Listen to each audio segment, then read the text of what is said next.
नमस्कार प्रेक्षकांनो, बिग बॉसच्या घरात नवीन लगोरी खेळाचा टास्क चालू आहे। त्या टास्क मध्ये 2 फेऱ्या पार पडल्या। बघूया पुढच्या टास्क मध्ये काय होतंय ते। हा टास्क 2 टीम मध्ये खेळवला आहे। जी टीम जिंकेल ती होणार आहे मालक आणि जी टीम हारेल ती आहे सांगकाम्या। ही जी काही टीम आहे ही पूर्ण आठवडाभर लागू आहे। तर कोण सांगकाम्या आणि कोण मालक होणार आहे। तर प्रेक्षकांनो, या 2 फेऱ्या पार पडल्या आहे। टीम बी कडनं निकी आणि ए टीम कडनं अंकिता। निकीचं आणि अंकिताचं पाहिलं तर निकी अंकितावर थोडी भारी पडत आहे। आज सुद्धा ती थोडीशी भारी पडणार आहे, परंतु अंकिताने जबर निकीला फाईट दिलेली आहे आणि ती जी फेरी आहे इथे रद्द केली आहे। म्हणजे अंकिताने खूप छान डिपेंड केलं, सांगायला हरकत नाही।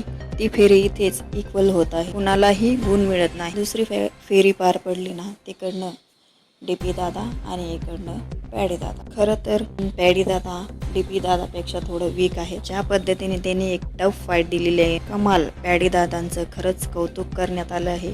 डीपी दादानी पण खूप छान गेम दाखवला, पण ह्या टास्क मध्ये पण त्यांना गुण नाही मिळाले आणि ती फेरी संपली। त्यामुळे दोन्ही टीमकडे 0-0 पॉइंट आहे। पण उद्या ह्या 2 फेऱ्या पार पडणार आहे। प्रेक्षकांनो, उद्याची ती तिसरी फेरी पार पडणार आहे। बी टीम कडनं जान्हवी असणार आहे, ए टीम कडून सूरज असणार आहे। जिथं हवी पडताना दिसत आहे आणि जान्हवीला पण खूप मोठी दुखापत झालेली दिसत आहे।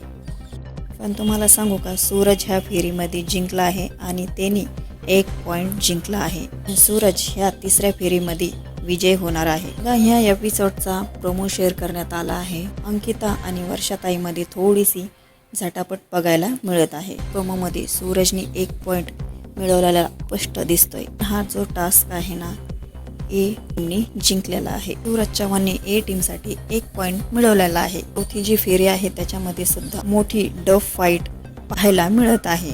हा जो लगोरीचा टास्क आहे त्याच्यामध्ये जे जिंकणार आहे ते मालक असणार आहे, जे हारणार आहे ते सांगकामे होणार आहे।